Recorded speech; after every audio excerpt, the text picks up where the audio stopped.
Yeah. All right. How's it going, everybody? Today I have Trevor Fullbright on, and Trevor is a personal trainer. He's also an in the trenches, bodybuilder. What I would say, like, he doesn't compete, but he has a very principled approach to the way he trains and the way he diets, and obviously the way he helps people as well, which is becoming more of a common thing. But I still feel like there's a lack of good trainers out there and a lack of people who follow a principled approach. So I thought it would be really cool to have Trevor on to kind of talk about his approach, how he found a more evidence-based practice with how he helps people and himself as well, and kind of get a dialogue started around that as well. So how are you doing today, Trevor? Doing pretty good. How about you, man?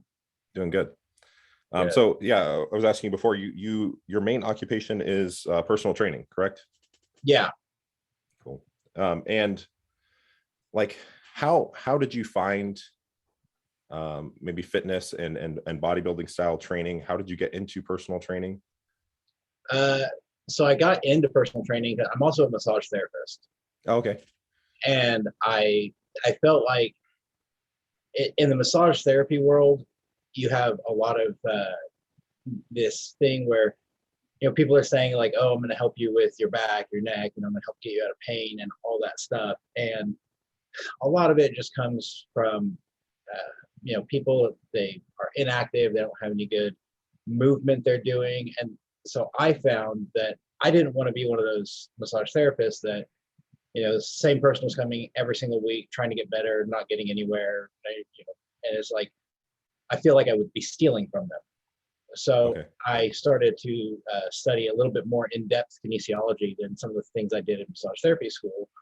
And I was giving just kind of like little ideas for like workouts people could do just to get themselves up moving off their desk, things like that, along with some stretches to kind of help with those people. And over the years of doing that, I decided like I wanted to do more than just this. And I decided, I'm going to look to do personal training. So, did what everyone does and just pick a random certification online. Kind of realized pretty quickly that the certification doesn't mean a whole lot. You can pick from any number of them. And, I don't want to get too far into, I don't want to sound like I'm bad mouthing any certifications or any of their curriculums or programs, but they all have a very, very specific program that's like, you do this and this is the only thing you can do and anything else is wrong. And I also didn't like that because a lot of it didn't make sense. Throughout that whole time, I was training myself. And initially I had gotten into powerlifting. And so I learned a lot about movement. So how to squat, properly, how to get full depth, things like that, how to deadlift, how to bench press properly. And so I took a lot of that into training clients because I found that simply just doing exercise, through a full range of motion and doing it properly kind of bridged that gap of what I was doing with the massage therapy, which was trying to help people feel better and move better. And also personal training is, when you're talking about gen pop clients, it's, move better, feel better, look better. Right. And so initially it was just that kind of like powerlifting style programming, kind of melding in a way that, obviously fits more gen pop clients. Mm-hmm. Over the years, I got kind of burned out of powerlifting, especially I started doing Brazilian Jiu-Jitsu as well, and pretty much was hurt like every other week between powerlifting and Jiu-Jitsu. Yeah. So at that point, I had actually got to go out to a seminar with Mike Israetel and James Hoffman and talk to them a lot. And it kind of sparked the idea of getting into bodybuilding training. Yeah. And, if anyone knows, Mike Israetel and the whole RP crew, they know kind of their big proponents are technique first, full range of motion first, and obviously you have to then progress load and things like that. But the foundation should be off of good technique and a full range of motion. Yeah. And so I kind of moved a lot of those ideas even further than I was into just training general population clients. And kind of what I do when I'm training clients is I feel that the best way to train them is essentially like any bodybuilder would train. Yeah. It's obviously it's not going to be the same volumes and loads and all that. Right. But I mean, it's people want to feel better and look better. That's pretty much what physique training is. Right. So yeah, just to a lesser degree, right? Yeah, for sure. Yeah. No one's going to be doing a 2-hour leg workout when they just want to look a little better for the beach. Well, no, and it's crazy. So I had this conversation with you. I just got back into personal training, and this is the first time I've done it with like a lot of RP's methods. Before I had a certification, and I found the same thing that you said, where it was like I didn't use a lot of the stuff in the cert because I had some other knowledge and I had other ways of how I wanted to do things. And again, with some of the certs, I don't think like there's not a whole lot. I mean, they touch on some principles and things like that, but it just didn't feel like it was super valuable. And so I was kind of lost, and I actually backed out of personal training altogether to kind of refine like what's, how I wanted to approach it. And I found the same thing, like, and like I said, or like you said, it's to a lesser degree, right? I have people that I get in for 30 minutes, and it's just like, someone will come to me and they're like, okay, I want to do 6 days a week. And I'm like, look, just 30 minutes, like 3 times a week, you'll be fine. Yep. Like you haven't been training, the likelihood you're going to be able to sustain that's really low. And the results that I'm able to produce with that are crazy. Right. And I think it's super powerful, that style training. And obviously you're not going to be having them do powerlifting training, right? You're not going to have them doing super low reps or anything like that either. But the principles, like I mentioned, and like you use is the foundation, right? Having the good technique there, having a good range of motion, obviously keeping them from getting injured is a huge part of it too. Big thing. Yeah. To kind of backtrack a little bit. So as far as massage therapy, there are some people who kind of like, foo-foo it, but as far as that, how do you think that, like, how do you use it? And I'll make a comment. I assume that a lot of the massage therapy is facilitating movement. And then like, say you have someone, and I'm sure you have people where you have massage therapy and then you actually train them as well. I'm assuming you do something like that. So you kind of maybe use massage therapy to facilitate movement, right? Maybe they have some lack of mobility, and then you take them into training and train through those ranges. Is that kind of how that works? Or yeah, I'm a big proponent, and like even during the session when I do massage these days, it's a lot different than go to a spa and have someone rub your back. There's a lot of I'm testing range of motion, things like that, and I'm basically just trying to free up range of motion, and however I go about doing that, and then move them through that range of motion to kind of establish it and solidify it for the people. And I find with most people, if someone comes in and they're like, man, my shoulder is killing me, we'll do 20 minutes of some body work and stuff, and then we'll do some range of motion exercises, some light loading exercises, and I have okay, move it around again, tell me how it's feeling. They're like, oh, it feels way better. A lot of people, it's almost an easy way to explain it, the way I explain it to clients, is we're just kind of desensitizing the body to the pain and allowing you to move where your body didn't want to before. It's not that you have some weird restriction or massage therapy is weird. I don't like the term like adhesions or scar tissue. We're not having that. That's not building up. That's not what's causing us to not move our muscles. It's the body trying to keep us out of a range that it finds dangerous at the current time. And so just kind of getting the body to relax and allowing them to move will almost eliminate it immediately. Okay. So why does that occur then? Why like would I have some pain that is causing me to not move, right? Or it could be any number of things. For a lot of just like general population clients, You know, you have the typical person that sits at a desk for 9 to 5. They're kind of hunched over and they just kind of get stuck in that position, and then they try to, you know, kind of breach their neck up. And it's just a position they're not used to being in. And so their body fights back against it. Got it. Okay. That makes a lot of sense. Yeah, I've heard a lot of that terminology, and I never really liked it either. And I couldn't really tell why, but like the adhesions and kind of asking the whys of like massage therapy, because I've seen massage therapists in the past. And I was always like questioning, like, is this really like, is like a not really a proper term, right? So that's really useful to know, and I think that's really cool. So yeah, one of the worst is you see the cupping and you see the bruises everywhere, and they're like, oh, pulling toxins out. I'm like, have you seen people do it to the point where they bleed? Have you seen that? Yeah, it's crazy. Insane. Yeah, I have a cupping kit under my sink because I did it for a while. I had a chiropractor who did it on me. Yeah Super not useful, but anyway. Weird wacky world. Right, exactly. That's really cool. I didn't actually know that. That's super helpful to know as well. Like I hear people use a lot of this like nebulous terms and stuff around massage. So trying to facilitate movement, taking them through the range. So and by doing massage, you're kind of inhibiting the pain that is preventing them from moving. That's what's happening. Yeah. Okay, cool. That's really cool. Okay, cool. So yeah, as far as everything else, I think you have mentioned on your stories before that you, maybe from your transition from powerlifting to bodybuilding, you had lost a lot of weight. So it was before that. Okay.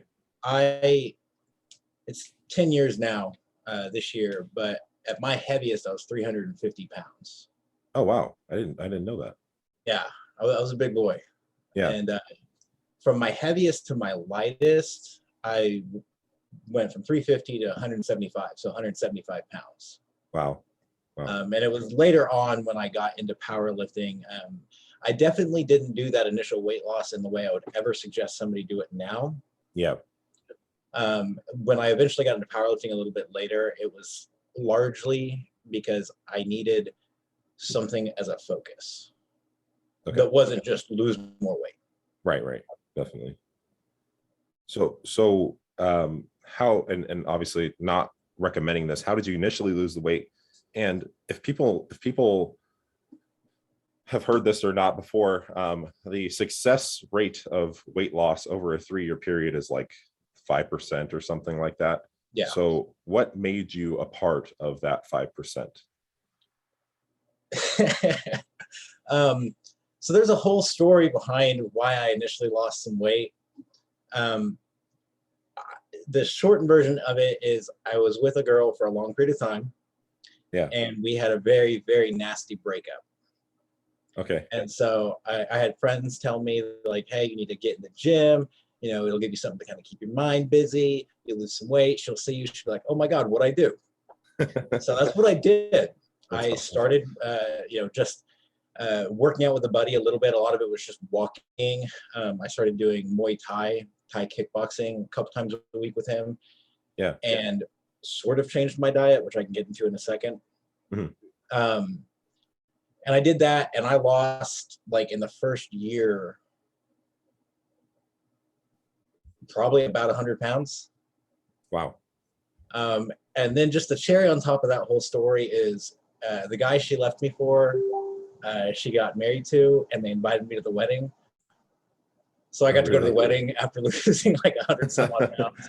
No. Yeah, that's crazy. It's funny that's I mean, long-term story. It's like breakups, that saying, breakups make bodybuilders. Yeah. You're the epitome of that. So yeah, as far as like, so what did you do? Were you just like restricting a food group? A lot of people generally do that, or? I had a whole journey with diet. When I first started, initially the first thing I did, and this is going to sound dumb, but I stopped eating frozen pizza every single night. And when I say every single night, I really mean every night I would eat an entire frozen pizza. And then for dessert, I would have like a pint of ice cream or like a fourth of a cake. Mm-hmm. And that was just me every single day. Got it. So at first I was like, you know what, I'm just gonna eat pizza like 2 days a week. And then just try to eat clean. That was the only thing. I didn't track calories. I didn't worry about any of that. I just tried to eat clean and not eat pizza all the time. Throughout that whole process, I had probably, throughout the years, I probably tried every single fad diet you can think of, any of them that you've heard of. I've probably tried it. Either, lost weight and then rebounded and gained it all back, or maybe lost a little weight and kept it off, but ultimately never really had success with all the fad diets. Yeah. Have you ever heard of the Master Cleanse? No, I have not. It is one of the craziest ones. So literally you make this concoction of like 32 ounces of hot water with like 2 squeezed lemons in it, maple syrup and cayenne pepper. Okay. And you drink like 2 of those a day, and that's all you do. And I did that for, I think, 2 weeks and lost this was like really early on. And I lost like 40 pounds. Oh, wow. And the first meal I ate after that, and this is exactly why this doesn't work. The first meal I ate with that was chips and queso, chili cheese fries, and a cheeseburger, which I proceeded to dip into the queso. Yeah, because you're probably starving from not eating for 2 weeks. Yeah. Yeah, that's what that creates, is that binge response, right? Yep. Yeah, I struggle with that, not to a lesser degree, but I struggle with that too, because of like the black and white thinking of bodybuilding, where there's good foods and there's bad foods, and what I would do is restrict these bad foods, eat these good foods over here, and then get tired of these, then go back to the bad foods and binge on these. And there's a lot to unpack there, right? Of like why those diets don't work. Sustainability is a major factor of them too, right? So where did you, like, where was the turning point in that, where you were like not doing that as much, where you were able to sustain the weight loss, not rebound? What kind of changed for you? So I had started doing powerlifting, and I was still, I at that time I was deep in the low carb dogma, where carbs are evil, carbs are gonna, insulin's gonna make you fat, carbs are gonna kill you, all that stuff. I was deep into that, which still involved like a weekly cheat day, because that's what you do on keto diet, right? And I was on Juggernaut Training Systems website, JTS, and happened to run across an article by Mike Israetel. And it's funny because I remember it was like there was a picture from one of Mike's early shows, and I had this, and you're going to know exactly this mindset. And I saw his picture and I was like, this guy doesn't look very good. What does he know? Yeah. But I read it and it made a lot of sense to me. And at the time they had like just released their book, or were about to release their first diet book. And, being that I had done every fad diet, I probably bought every fad diet book on the internet. Yeah. So I was like, well, I'll go ahead and buy this one too. And I read it, and I remember, reading in that book, like 400 grams of carbs a day. And I was like, these guys are out of their mind. What are they talking about? Yeah. But I'm also kind of a cheapskate. So I was like, well, I paid for this, so I should probably at least try it. Yeah. So I did it. And honestly, that one thing, like trying that, was kind of like, it opened my eyes that it's not a single food group or a single macronutrient or a single food item, not gluten or any of that. It just comes down to calories. Right. And that was like the turning point for me that opened my eyes to it. And that was when I was finally able to both actually like successfully diet down. That was the first time I ever dieted down and had abs. Yeah. And I was able to, maintain it without just completely going off the deep end. Yeah. And so I want to touch on that a little bit. So there's also there's something, you know, there's things going on in the background, whether this is you had experience with the diet, but I also, you know, a lot of people know, not everybody, but a lot of people do know that it's a calorie equation. So what are some of like the habits and behaviors that also helped you to facilitate that caloric deficit that allowed you to lose the weight? Yeah. So kind of the few things, one that I think is really important is routine. Okay. I am a creature of habit through and through. And now I know not everyone is like this. There are people that it actually makes it worse for them, but I find most people are this way, especially during the week. You have a Monday through Friday job. So just having a routine where it's like, I'm eating, you know, roughly this for breakfast, and I'm going to eat roughly this for lunch. And then, you know, depending on where you're at in your life, maybe you're going to have a little bit more freedom and leeway in dinner. Or, you know, if you choose to, I'm going to have roughly this for dinner too, especially during the week where you have a more regimented lifestyle, Structure to it, work and things like that. Yeah. So having that structure is by far the biggest thing for me. Okay. To the point where like I keep canned chicken and canned vegetables around so that if I run out of cooked stuff, I can at least have that. Because the last thing I want to do is come home at the end of the day, realize I don't have anything ready and I have to figure out what to cook. That is the worst. Because if I do that, screw it, I'm ordering pizza. Right. And that's how most people are. So that structure is the biggest habit and kind of daily thing you can get into for most people. And then it's, and it'll be different for everybody, but learning the foods that, one, fill you up, and two, you enjoy. Okay. So I eat pretty much the same thing every day because those foods I enjoy and those foods keep me from being too hungry. Yeah. So here, there's a couple things I want to touch on there. So you have structure. Do you have any form of self-monitoring? Do you track calories? I track, sort of. Okay.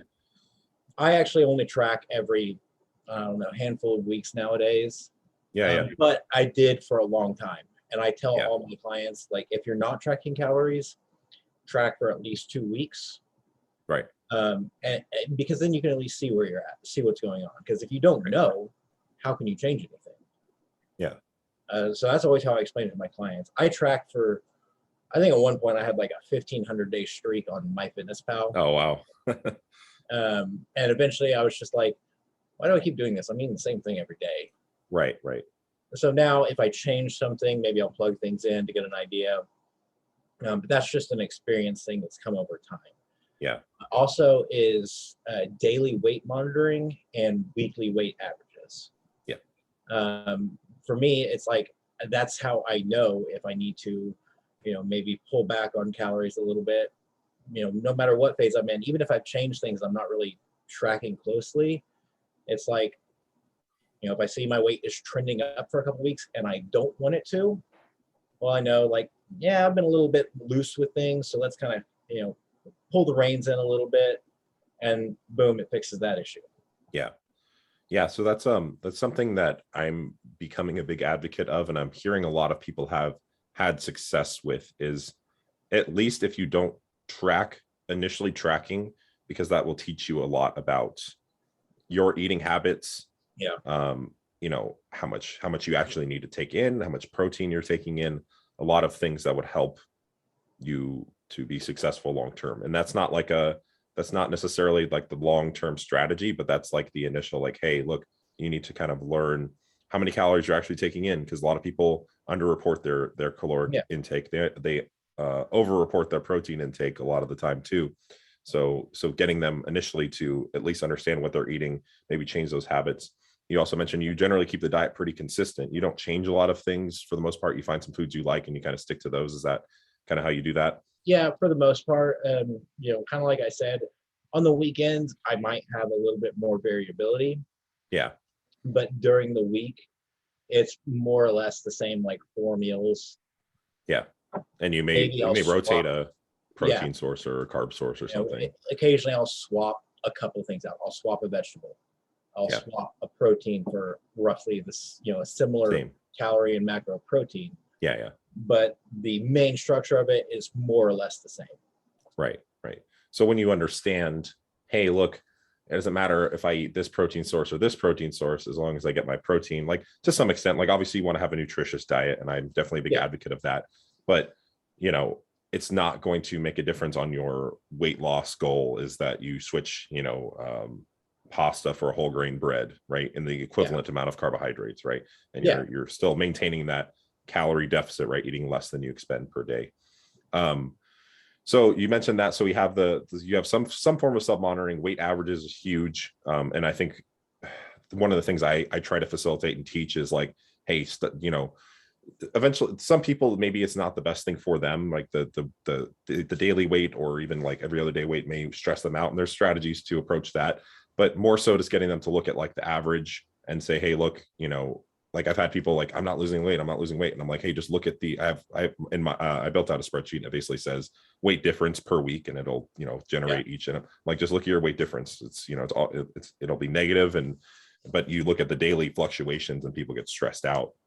So getting people to understand that it's the average that makes the difference. Your weight fluctuates day to day from water and sodium and from food choices, especially if you're doing, having more flexibility, right? Rotating out food choices. That's really important. So you mentioned you have the structure, you have the self-monitoring via some tracking. You also kind of just have a consistent plan, and then having accessibility to those healthy foods, right? So not like, this is something I always recommend to people too, have like Trader Joe's has like frozen rice, and they have like the chicken you could throw in your freezer, all that stuff. I'm like, hey, always have some of that backed up, like the chicken breast that's frozen and cut, some veggies that are frozen, always have that stuff just or canned even as well, because there's not a lot, there's not, canned isn't bad for you per se, which I used to think that as well. And just having that accessibility, because when you're tired, even myself, who's very regimented and has been very strict for a while, if I'm tired, it's so hard to cook a fresh meal when you don't have a lot of energy. And then especially if you haven't built those habits, it's even harder. And it's like, if you have the habit of normally getting pizza and you're trying to break that habit, you're not setting yourself up for success by not having those foods around, right? And maybe even having some limited accessibility to pizza or to some of those candies and things like that, like a barrier of entry, right? I don't know if you've ever used that strategy. On the accessibility front, have you ever read the book Hungry Brain by Stephan Guyenet? No. It's one I encourage a lot of clients to read. Yeah. In the book, he talks a lot about the one of the things is like the food palatability reward hypothesis. Yeah. But two, I've heard that. The effort required to get food plays a large part into how likely you are to do it. Yeah. That's kind of what I was hinting on. Yeah. And so that's why I always talk to people about like, have those foods around that are easy, that require little to no prep. So even if you are just stuck in a situation where you don't have things cooked, it's late, your family is screaming at you, you can throw stuff in a bowl, put it in the microwave for 5 minutes, boom, there's dinner. Yeah, exactly. Because if you don't have that and you don't have anything ready, the next available option might be to call delivery from someplace. Right. And you can potentially stay on track doing that, but it becomes more difficult for sure. Hugely. Yeah. It's a crapshoot of what's actually in those foods, even if you're trying to be as healthy as you can. Again, it's doable, but it's more difficult for sure. Yeah. And it costs money too. I mean, it costs way less money to prepare meals at home. That's a huge thing for me. It's like, $1 or $2 a meal. When I'm dieting. Yeah, definitely.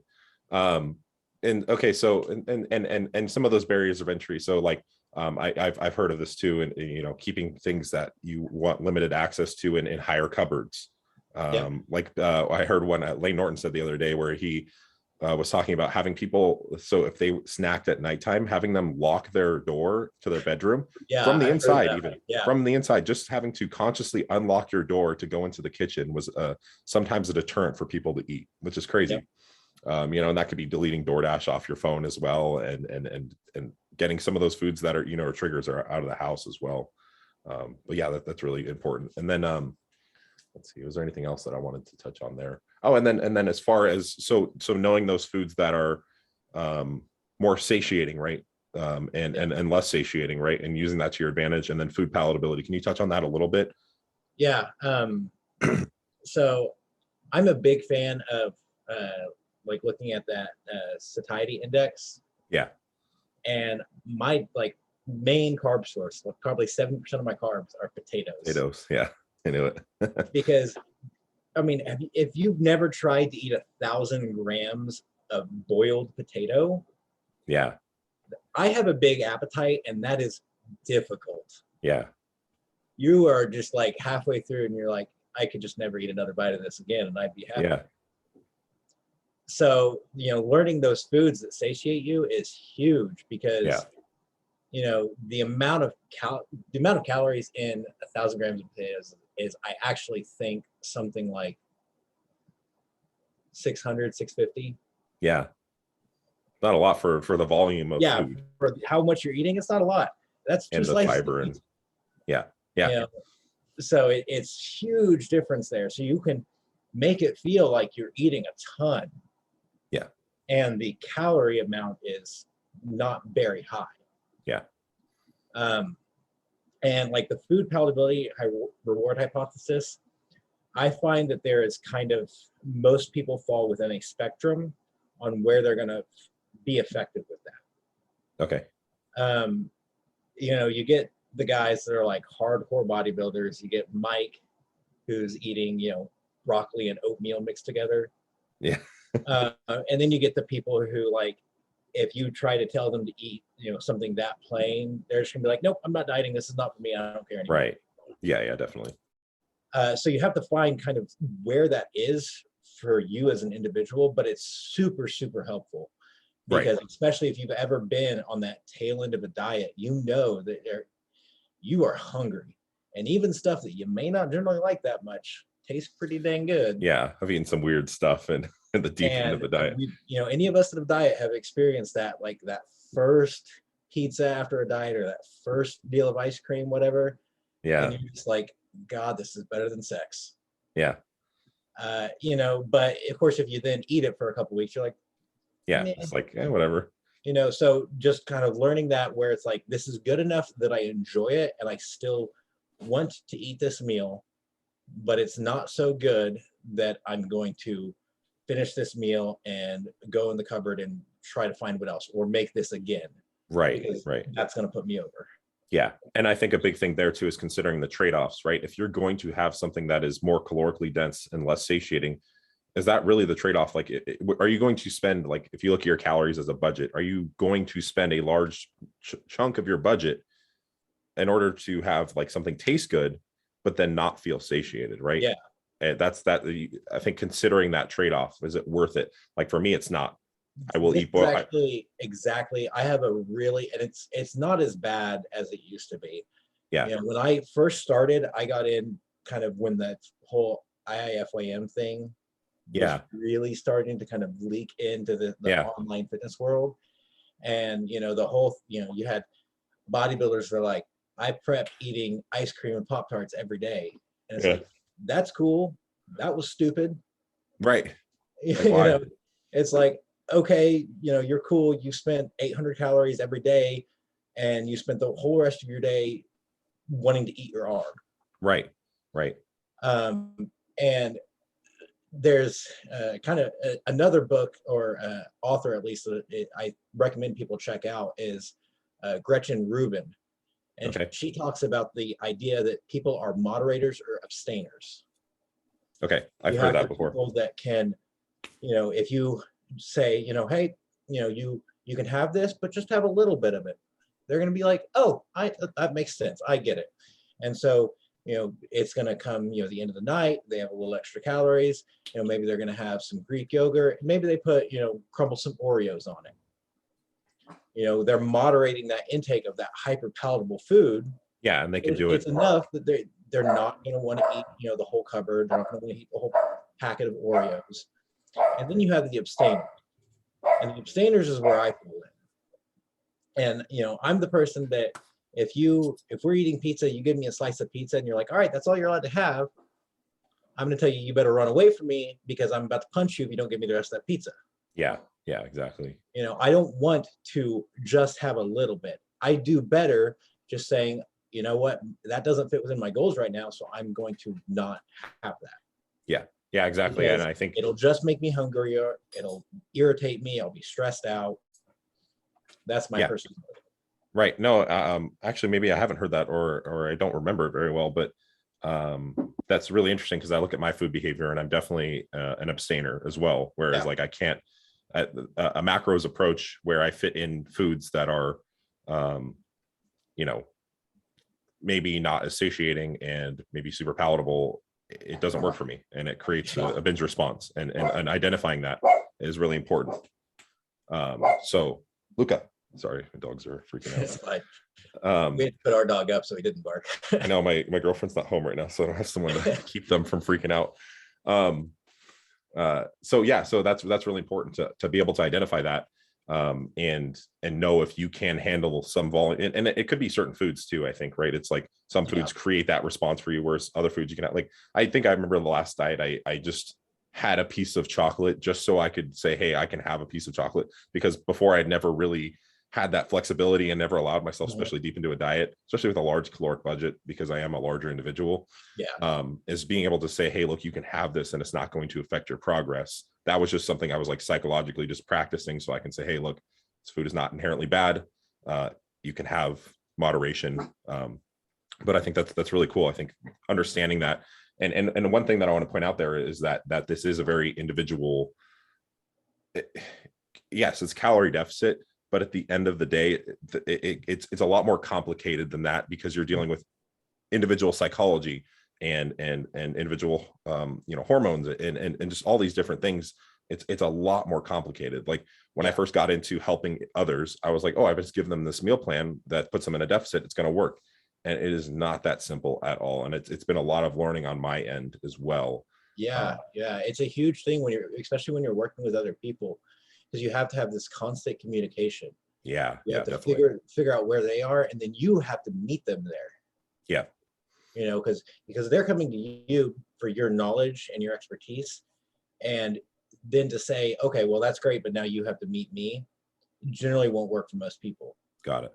So learning how to meet individuals where they are is, I think, one of the things that will make a fantastic personal trainer or somebody that's coaching somebody. Okay. So, and maybe an example of meeting somewhere there are like, when I think when you say that is like here, you give an example maybe of what that may be, what that might look like. So I can give an example from like a Gen Pop kind of person. Yeah. It is, especially with Gen Pop, keto is the big thing right now. It's been that way for a while. Yeah. And they're going to come and they're going to be like, well, I can't eat carbs. Carbs are bad. If I eat a carb, if I smell a carb, I'm going to gain 10 pounds. Right. And they're so just dug into that you're like, all right, well, here's a diet, eat 300 grams of carbs a day. Got it. They're going to say, you're an idiot. I'm going to go somewhere else. Right. So it might be I see where you're coming from. You talk to them, you're like, do you struggle? Do you kind of crave carbs sometimes? Is that something you struggle with? And you find out, well, yeah, I try to do keto, but probably every 4 days I slip and I end up having bread with my dinner, or French fries or something like that. And you're like, I get that. I totally see where you're coming from. So you maybe, kind of talk them through a diet, and you're like, all right, so we're going to have, breakfast, lunch, and a snack. We're going to keep this, it's going to be low carb. It's going to be the things you're used to, the things you've been doing. But let's introduce 50 grams of carbs. So let's give you some bread or some potato or XYZ in this dinner meal. Yeah. And we're just doing this one meal. And that's an easier buy. Got it. Than saying, all right, I'm going to give you this diet that tells you to eat, 200 grams of carbs every single day when they've been, afraid to eat a vegetable because it's got 4 grams of carbs. Yeah. And then maybe use that as an example, like, hey, look, see, if you eat 50 grams of carbs, it's not going to derail your progress. Exactly. Then you can get some buy-in from them. And you're like, hey, you're doing great. You're still losing weight. How you feeling? They have more consistency with the diet because they're not struggling with that every few days. They're like, oh, I can't do this, and they eat what they're not supposed to. Yeah. And then kind of going to the other end, I have a client who I've coached him through a few photo shoots. Yeah. Now I'm not the biggest fan of using refeeds. There's a time and a place for them. Yeah, definitely. But I'm not one of those people that's going to, every single client's going to have refeeds every single week. Yeah. But, we kind of had a little bit of a struggle early on because it would come to the weekend and he would want to have a bit more freedom. He would want to be able to go out. And the dude, he was doing a photo shoot, so he's not getting on stage. He doesn't have to be absolutely shredded, but he has goals he wants to achieve. So it's like, all right, I talked to him. We decided we are going to pull down the calories a little bit during the week. Yeah. And on, Saturday, I want you to not worry about your macros. I want you to worry about hitting protein and maintenance calories. Yeah. And so if your fat is up higher than normal and your carbs are down lower or whatever, your carbs are through the roof, you have almost, very little fat, I'm not too worried about it. You have, these 3,500 calories to play with. You have to take your 200 grams of protein and the rest just have fun. Yeah. And once we did that, all of a sudden he was consistent every single week, losing weight, just like we wanted him to.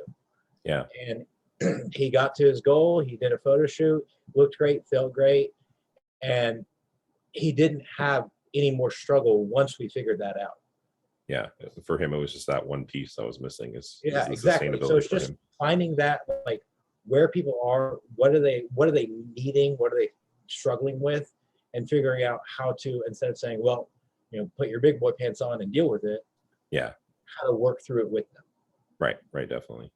Yeah. And I think too, is what you said initially is with the first example, it's don't invalidate, them. Try not to make them feel like what they've been doing is wrong or anything like that. Don't make people feel dumb. Right.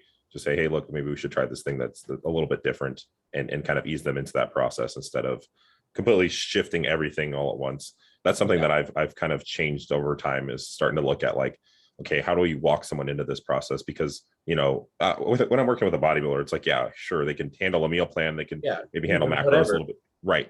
But if you've never tracked your intake, you've never, looked at how much protein you take in a day, it's baby steps, right? It's hey, look, let's just try to eat more protein this week. Try to have a protein with every feeding. Okay, next week I want you to put all of that into MyFitnessPal, and just slowly work them into something like that. And then, like you said too, is meeting them where they're currently at as well. If they have something that they've already been doing, or they have a certain,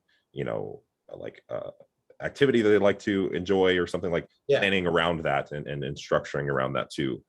Because there's definitely a balance of optimality and sustainability, especially for someone who isn't a competitor, right? It's optimality for competitors up here, and sustainability it still needs to be there, but the shift is different. Right. The shift is it's a little more sustainability for someone who's not trying to be a competitor. Optimality can drop a little bit to make it more sustainable, if that kind of makes sense. And it kind of sounds like what you're saying, that's what would be the case. Cool. And let's see, I wanted to touch I don't know if this has a lot of overlap, honestly, that I didn't even have that question written down. I just think it just kind of came up from what you were talking about. What is something that you challenge that maybe you face when maybe a personal training client comes to you? What's the something you see a lot, and it may have some overlap to what we just talked about, but maybe what's something that you see a lot and something that you deal with a lot as a PT and coach? Okay, so to prevent there from being a whole lot of overlap, I'm going to do this one on training because I get this a lot too. Yeah. Especially for people who have gone to another trainer. I'm one of the first things I do with clients is I will talk to them and I will say, I want you to tell me how important, like your goal that you're telling me you have, how important is it? Yeah. And is the time that you're spending with me, is that a time that you want to have be fun, or is it a time you want to be focused on achieving that goal? And Okay. for some people, you're going to have some clients that are like, I want to be able to have fun. And you're going to have to take that into consideration and say, okay, we can make some adjustments to what maybe we would normally do. Mm-hmm. But a lot of times you're going to have clients that are like, it's really important. You know, I have this cruise I'm going on and I really want to lose this weight and I want to look good. You say, okay. And that's their buy-in. So I am not concerned about making the workout fun per se. Yeah. And by that, I mean, you know, and I've seen this, I've had clients come to me that have had other trainers and they are just doing the most random things ever, something different every single week, you know, doing bicep curls to shoulder press to reverse lunge while standing on a BOSU ball. Yeah. And I'm like, cool, that's fun. I get it. But it's not really doing anything. Yeah. So one of my biggest struggles with clients is just getting that initial buy-in of, you know, look, this is simple. It is not sexy. It is not flashy. It is simple, but it's going to work. Yeah. So when, like I mentioned kind of at the start, most of the clients I train, it's very much just like I would train somebody that has physique goals. It's just dialed back to where they're at. Absolutely. You know, so we're going to squat, we're going to leg press, hack squat, we're going to, you know, dumbbell bench press, we're going to do pull downs or pull ups and rows and all that stuff. And it's super basic and it's super boring. And they will see, you know, all these other people in the gym that their trainers are, you know, having them do these wacky exercises and, you know, they have 18 bands on them and all this stuff. And, you know, it looks cool and it looks fun. And it's just getting them to understand fun doesn't necessarily mean results. Yeah. Have you had to deal with that too much? Not a whole lot. I mean, I think I could do a better job at this. And that's something I've learned recently is like trying to understand where they're at and how serious they are about their goal too. Generally speaking, I'm like, hey, look, if this is if you want the most progress, then it's going to be these basic things. I try to talk them through like, hey, look, like, let's not get attached. Let's get attached to like, you know, looking at your daily, like, hey, you're 5 pounds stronger. Like if you've been able to increase this lift, like trying to get them attached to those things and kind of look forward to those things instead of, you know, like in an exercise program where there's a lot of novelty. It's like, oh, I get to do this exercise next week. I try to get them to look forward to like making progress on their lifts and I try to get excited when they like improve their technique on something and try to kind of get these like little wins and these little things to get excited about because I don't really do a lot of that, like what I see going on around. And that's what I did before. How would you, if someone was like, hey, look, my goal is to be like, you know, is to have a lot of fun and enjoy my workout. Optimality is probably a little bit lower on the scale of importance for me. What would something like that look like? Would you probably still have some of the same principles? I'm yeah, sure. honestly, a lot of it would still be the same. Yeah. But we're definitely going to have more like the base will be the same. So we're going to do, you know, some big compound movements. But then, you know, towards the end of it, maybe in the last 15 minutes, it's like, all right, we've done our, you know, we've done a big, you know, a hip hinge. We've done a squat, you know, a push and a pull. We have a little bit of time, so let's go. And we're going to do an arm superset, you know, get a real big pump, you know, you know, some people love doing this. I don't know why, because it's god awful, but we're going to go get on the assault bike and do a sprint, or we're going to push the prowler, you know. And it's still really like it's super useful stuff, especially for what their goals are. It's Right. just not something that I would generally do. Yeah, definitely. Though, because those are things that I will mix in. It's not going to be the same every week a lot of times. It's just something that it's fun. It's not a huge deal. It's kind of a little cherry on top. Yeah. Okay. So I do the same thing. When I take someone on, I'll ask them like, what kind of exercise do they do or have they done? What exercise do they enjoy? And I try to put some of that enjoy factor, depending on how much they want out of it. I try to put some of that enjoyment factor into it. And like I did this recently, actually. Someone came to me and said they really like sled pushes and like farmers carries and those types of exercises. And I'm like, oh, it's perfect. I can just put that at the end of a session. Maybe keep the rest times a little bit shorter, and it'll be kind of fun, right? And it's a little bit different of a type of stimulus and exercise, right?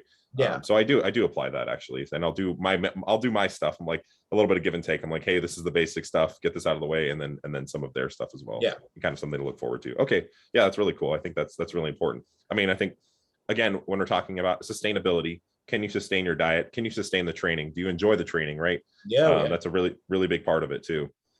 I tell clients, like, kind of like you mentioned at the start, is you get people that are like, I'm going to come 6 days a week, an hour every day. And I'm like, okay, let's start 2 or 3 times a week and see how that goes. Because anybody can, for 6 or 8 weeks, go balls to the wall, 6 days a week, an hour a day, might as well just throw in an extra 45 minutes of cardio in the evening. Yeah. Let's go. And they're going to crash and burn. Right. And then they're going to hate exercise. Yeah. And that's the last thing I want. Absolutely. I want people to enjoy it. I want people to look forward to coming in. And so it's like, all right, we're going to start here, 2 days a week, 3 days a week. What does your schedule allow consistently? And that's another thing, is that a lot of times people will be like, well, I can generally come 4 days a week. All right, well, let's do 3 days a week. Yeah, exactly. Right. Yeah, that's awesome. Yeah, I think that's really important. And the thing is too, is once you show them, hey, look, we can get results with this low amount, they're like, exercise and dieting, all that stuff seems so much more approachable and sustainable, because people's assumption is that the entry level is like to do what I do, right? To be a bodybuilder, right? You have to be the Biggest Loser. Yeah, exactly. And it's like, that's not, the entry level is much lower, right? And I think from like, I always think of like MV and the concepts with RP and stuff. I'm like, the MV or the MEV for someone who hasn't been training, hasn't dieted, it's so low.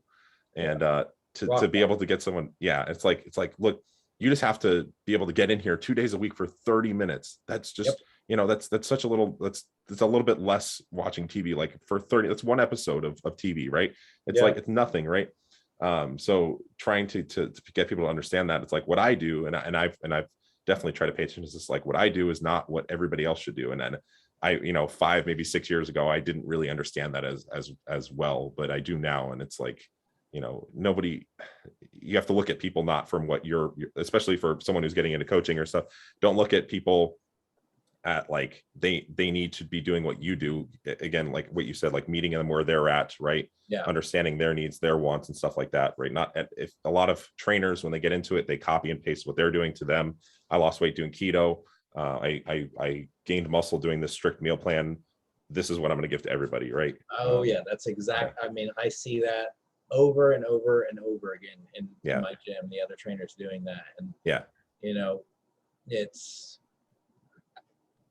I get why the guys are doing that, but it's just when it comes down to working on an individual level, it just, it's going to be a selection bias. It's going to work for people it's going to work for. Yeah, absolutely. Or survivor bias, I think, is another one. I think Mike or someone said that too. It's like, you're going to get the people who survive that, and they happen to have, either maybe they're a little more like resilient, or it just happens to work for them and they're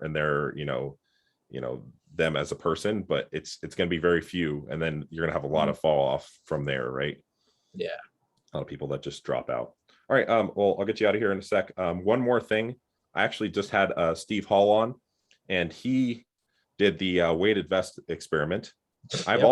also done the weighted vest experiment, and I'm seeing more people do it. So I wanted to get your experience. You got really lean recently, Mhm. right? How did you use the weighted apparel, and did you feel like it had any impact on your So this is kind of funny. I don't know, was it? I think it was 2019 when James Krieger, Yep. did his stuff with Yeah, I remember my coach at the time sent me Eric. the article. What was that? And what's funny was probably like 3 or 4 years ago, I was talking to a buddy, and we had this same idea. We were like, Really? if you lose 20 pounds, what if you just put a vest on? Could that kind of negate it? And I did it a little bit, but it was kind of like not a whole lot. Yeah. So when James Krieger did it, it kind of like reignited that idea for me. Well, that first year, whenever he did it, I had a 20-pound vest I started wearing, and it was pretty good. And at the time, I did the whole thing. I would wear it, basically sun up to sundown. Yeah. And then I did what every bodybuilder, does. Their mentality is if some is good, more has got to be better. So I got a 40-pound vest and started wearing it right from a 20-pound vest. Oh, geez. And about 3 weeks go by, and I have had a headache for probably about 10 solid days. My shoulders hurt. My low back is killing me. My ankles hurt. My calves are swollen. And I'm like, well, this is dumb. I'm not going to do this again. So this time I had a much more like, all right, I'm not going to be stupid approach to doing it. And I wore it during the day, like while I'm at work. And so, it could be, between 6 to 9 hours that I'm wearing it, moving around throughout the day. Yeah. And for me, I'm say an average of 15,000 steps a day. Wow. Maybe in total, like 11 to 12,000 are with the vest. And I did find it super helpful. I found that doing that, 20 pounds, which was roughly about 10%, which if you kind of go back and look at that article that James Krieger wrote, he kind of talked about using like a 10%, of your, weight as a vest if you're doing it like at the start of a diet. Got it. You take 10% of your weight, so 200-pound male, 20-pound vest. Got it. And I think it worked great. Like I didn't really have much fatigue from it. I wasn't struggling with like the low back pain. Not using a lot of weight too, right? Yeah, it's not a ton. It's not like, again, not like carrying 40 pounds around for 11 hours suddenly when I haven't done it before. So I'm actually a big fan of the weighted vest thing. I think it's a super great idea if it fits your lifestyle. Huge caveat. Yeah. But if you can, I think it's really helpful. I would say it probably netted me like 300 or so extra calories a day. Yeah. When you're hungry, 300 calories is like, it's a lot. It's the difference between, breaking the diet or not sometimes. Yeah. It's funny. I did a video on it. So I did it, an experiment. I did a video and my calculation was probably around anywhere from 200 to 400 calories. Yeah. And I just said the exact same thing. I was like, look, when you're dieting, that's a lot of calories. Like that's 400 calories is 50 carbs or something like that. Right. I'm like, it's a lot. Right. So that's the exact same thing I said in that video. Although I'm excited now seeing you and seeing Steve have some success with it, because I didn't do it correctly the first time. And then I had the pandemic, which shut down my prep too. Yeah. So I never really got to see it, fully play out. But mine is funny like that. The initial try with it. So my coach sent me that article and he said, replace one, every pound you lose. So as I lost a pound, if I lost a pound on the scale, I'd add a pound to the vest. Right. And I had this like bulletproof looking one and had 2 pound sandbags in it. Yep. I had ankles. I eventually bought a waist one. I have the 12 pound. I have like all out like Eric did. Yeah, exactly. Because he mentioned distributing it. So I was like, okay, that'll work. And I had a bartending job at the time, so I was wearing it under my clothes, so I just looked ridiculous. I had the belt on at one point, and I was like hiding it with my apron, and I was like, man, this like I probably look so silly, like with the ankle weights and everything. But I was like, it doesn't matter. Like I don't really care. This is what I've done, and I invested a lot of time and money into it, so it is what it is. But okay, so I started at 285, and I think I was down 230 at the end of it. So I ended up wearing like almost 50 pounds at the end of that. Yeah. Oh, yikes. And I had like almost like this like fear of the way that I felt like of putting it on. And after I stopped doing it, I had this like anxiety of not wearing it because I'd been wearing it for so long and it was so much. It was just like such a psychological burden that I felt weird not wearing it. It was such a, I don't know if you got this after you stopped wearing it, just kind of felt foreign, but I think you had more periods of like taking it off and having it like normal. Like I was wearing 50 pounds morning to night. Right. And it was, man, that's brutal. Yeah. That's, I mean, that's kind of like how I did like the first time I did it. Right. Where I had, I worked with that 40-pound vest, and it sucks. So I like the way Steve has done it. He started off with like a 10 hours. Yeah, exactly. And, I think like I said, now I only wear it while I'm working. Yeah. And so I have time without it. It doesn't feel nearly as just crushing. Yeah, exactly. All consuming. Right. And I think, finding that balance of like the added benefit of burning a little bit more calories and like feeling a little bit better, but not, there's a trade-off. Not being so burdensome. Yeah, I think what I would do is probably do kind of what Steve did. And maybe just kind of have like a net time. So if I feel like it's kind of a lot at a certain point in the day, I might take it off and just like make sure, hey, you have like 5 hours you need to wear it today. Just make sure you hit that 5 hours while you're walking, right? Or something like that. So it doesn't seem so burdensome. And I talked to you about this too, as maybe trying it towards the latter half. Like if I try it in prep, maybe towards the latter half after I do my first diet to get lean enough to do, the second diet, right? Getting to like the 10% area. Maybe that's when I'd start applying it instead of having it this whole. Get it when you really need every little bit. Yeah. Pull that tool out of the tool belt when you need it, kind of thing. Yeah. So, yeah, definitely. All right, man. I'll let you get out of here. I think this is a really cool conversation. I think a lot of people can take value out of hearing a lot of this stuff. I think it's really cool what you're doing and the way you're able to help people. I'm sure, it makes a huge difference, and it's really cool to see people actually practicing that, because when I look around, and this is why I got back into personal training, is if I could just, maybe stop some of that, I guess, fuckery from happening. Yeah, I know exactly what you're talking about. I want to be a part of that in any way I can. And if I can kind of impact some people in that way, that's really important to me. So it's kind of why I'm doing this podcast and kind of why I got into training a little bit more as well. Yeah. So, awesome, man. Thanks for having me. Yeah, definitely. Where can people find you? And any things you want to plug? You can, look me up on Instagram. It's just at Trevor X Gage, Gage. And basically you're just going to mostly see a lot of lifting videos and occasional food videos, but right. Yeah, I think that's super important though. I think and that's why I try to post my training too, even if I'm just like, I don't really have anything to say. It's just like, here's my training. As I want people to kind of like look at it and I try to lead by example with my training, and I think you do as well. It's like, hey, look, this is what proper execution should look like. And I think it gives people a lot of ideas. You can kind of troubleshoot. And I know you're really good about this, is answering questions. You'll go on like Mike's posts, you'll go on my posts, you'll on your own post, you're really good about, like, if someone has a question and they're not sure about something maybe individual to themselves, you always answer that, which you always take the time to do that. And I think that's super helpful for people as well. So definitely give Trevor a follow, and I think that would give you a lot of value as far as if you're trying to learn more about training and stuff. So, all right. Well, man, I appreciate it. Yeah, definitely. I'll talk to you soon, man. Thanks for coming on. Later.